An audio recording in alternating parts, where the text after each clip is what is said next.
Hi, நான் doctor ஸ்ருதி. பிறந்த உடனே சில பேபிஸ்க்கு பார்த்தீங்கன்னா பாடி ஃபுல்லாக ஒரு ரெட் ரேஷ் மாதிரி இல்லை கொப்பளை மாதிரி வரலாம். இந்த ரேஷ்க்கு பேர் எரித்திமா டாக்சிகம் நியோனேட்டரம் அப்படின்னு சொல்லுவோம்.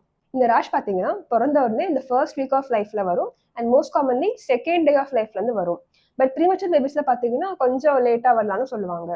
40 to 70%, அதாவது 40% ஆஃப் த பேபிஸ்க்கு வந்து இந்த ரேஷ் வரலாம். இந்த ரேஷ் பார்த்தீங்கன்னா செவப்பா புண்ணா இருக்கும். ஸோ அந்த மாதிரி இருக்கலாம், இல்லை அந்த கொப்பளமா ஒரு பாய்ஸ் மாதிரியும் இருக்கலாம். அண்ட் பாடி ஃபுல்லாக எந்த இடத்துல வேணுமாலும் வரலாம்.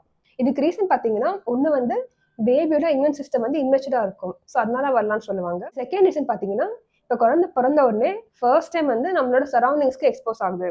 ஸோ நம்ம சரௌண்டிங்கில் பார்த்தீங்கன்னா நிறைய பாக்டீரியா இருக்கும். குழந்தை ஃபர்ஸ்ட் டைம் இந்த பாக்டீரியாவுக்கு எக்ஸ்போஸ் ஆகுது.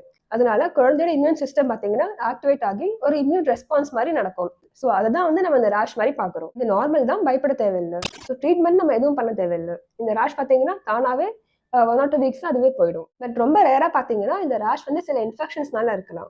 Like bacterial infections like staphylococcus, இல்லை viral infections like herpes or varicella zoster. இந்த மாதிரி இன்ஃபெக்ஷன்ஸ்னால இருக்கலாம். பட் அங்கே பார்த்தீங்கன்னா குழந்தைக்கு வந்து மற்ற சிம்டம்ஸும் இருக்கும்.